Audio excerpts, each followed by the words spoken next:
Hello everyone, আগামীকাল জামাই ষষ্ঠী। আর জামাই ষষ্ঠী উপলক্ষে আমি বানাচ্ছি চিকেন এগ বিরিয়ানি। প্রথমে আমি চিকেনটাকে ভালো করে ধুয়ে রেখে দিলাম। তারপরে আমি দেরাদুন রাইসটাকে গোটা গরম মশলা নুন দিয়ে হাফ বয়েল করে জল ঝরিয়ে রাখলাম।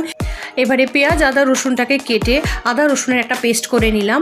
আর কড়াইয়ের মধ্যে পেঁয়াজ কিছু ভেজে বেরেস্তা বানিয়ে রেখে দিলাম। আর আলু আর ডিমটাকেও ফ্রাই করে রেখে দিলাম। এবার তেলের মধ্যে, সর্ষের তেলের মধ্যে আমি পেঁয়াজটাকে একটু ফ্রাই করে নিলাম তেজপাতা দিয়ে।